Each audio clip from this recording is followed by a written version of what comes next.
जय हिंद साथियों, आज एक बहुत ज़रूरी विषय पर आपसे बात करने के लिए मुखातिब हुआ हूँ।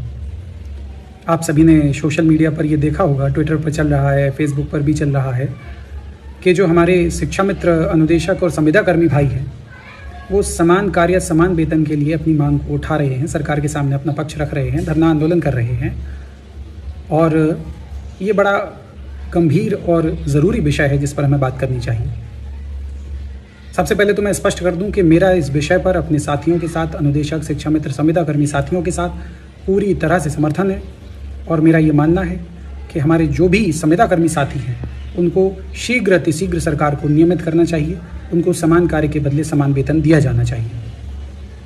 साथियों, हम जानते हैं कि कई विद्यालय आज भी ऐसे चल रहे हैं जहाँ पर अधिकतम एक अध्यापक है, या कुछ जगह तो अभी भी ऐसी स्थिति है जहाँ केवल शिक्षा मित्र या अनुदेशक विद्यालय का चार्ज लिए हुए हैं, पूरे विद्यालय की व्यवस्थाएं देख रहे हैं, लेकिन उनको वेतन क्या कहें, मानदेय बड़ा सीमित मिल रहा है। 8,000, 10,000, 7,000 रुपये के मानदेय पर वो अपना जीवन यापन कर रहे हैं, जबकि कार्य वो सभी कर रहे हैं जो एक अध्यापक, एक प्रधानाध्यापक अपने विद्यालय में करता है।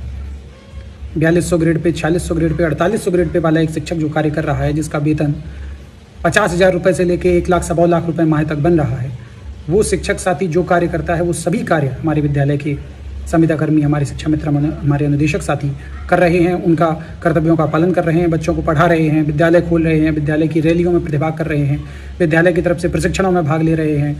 जो कार्य उन्हें प्रदत्त हैं, जो कार्य एक विद्यालय के स्टाफ के लिए वांछित हैं, वो सारे कार्य हमारे शिक्षा मित्र, हमारे अनुदेशक साथी कर रहे हैं। लेकिन मानदेय के नाम पर उनको 8,000, 10,000 रुपये मिल रहा है। और एक शिक्षित व्यक्ति के लिए, एक अनुदेशक की, एक शिक्षा मित्र की न्यूनतम योग्यता इस समय बीटीसी है। जो नहीं भी थे उन्हें दूरस्थ विधि से बीटीसी कराया गया।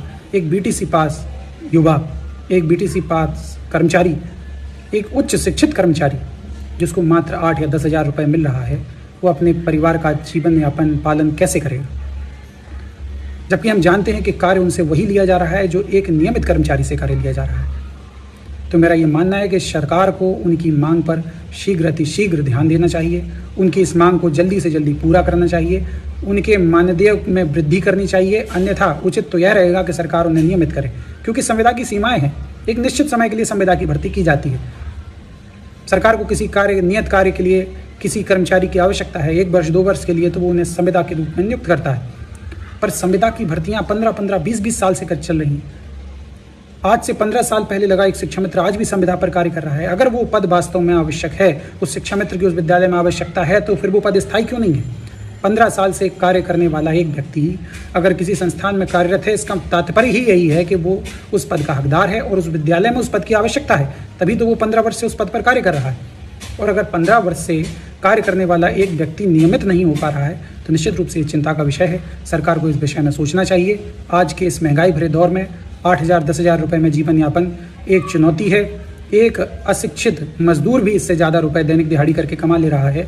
और हमारे लिए विडंबना का विषय है कि एक शिक्षक, शिक्षा के व्यवसाय से जुड़ा, व्यवसाय ही हो चुकी है शिक्षा, और इस बात को हमें स्वीकार करना पड़ेगा।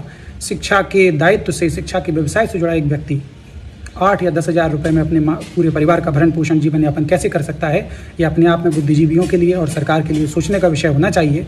और मैं उनकी इस मांग का पूरी तरह समर्थन करता हूँ कि वे हमारे शिक्षा मित्र, हमारे निदेशक, हमारे संविदा कर्मी साथियों के साथ न्याय करें, उनकी मांग को शीघ्र अतिशीघ्र पूरा करें, या तो उनके मानदेय में यथोचित वृद्धि करें, जो उनकी दैनिक आवश्यकताओं के लिए, उनके परिवार के भरण पोषण के लिए आवश्यक है, उतना सम्मानजनक मानदेय उनको दिया जाए। अन्यथा उनको नियत कर्मचारियों की भांति, जो नियमित कर्मचारी हैं, जिनको 4200 grade pay, 4600 grade pay, 4800 grade pay का वेतन मिल रहा है, उन कर्मचारियों की भांति ही नियमित कर उन्हें 4200, 4600 या उनकी योग्यता अनुसार 4800 ग्रेड पे में समायोजित करें, ताकि वो जो कार्य कर रहे हैं उस कार्य के सापेक्ष उन्हें उसके अनुरूप अपना वेतन प्राप्त हो सके, वो एक सम्मानजनक जीवन जी सकें।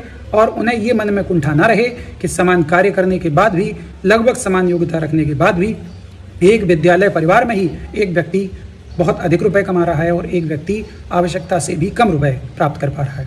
ये विद्यालय के परिवेश में भी, ये विद्यालय के आपसी माहौल के लिए भी ख़राब चीज़ है कि एक अध्यापक एक शिक्षा मित्र दोनों समान कार्य कर रहे हैं, एक अनुदेशक वो भी समान कार्य कर रहा है, लेकिन उनके वेतन में लगभग 5 गुने 6 गुने का अंतर है। तो जब कार्य समान है, वेतन भी समान होना चाहिए। मेरी ये मांग है सरकार से, मेरा पूरा सहयोग है इस मांग को।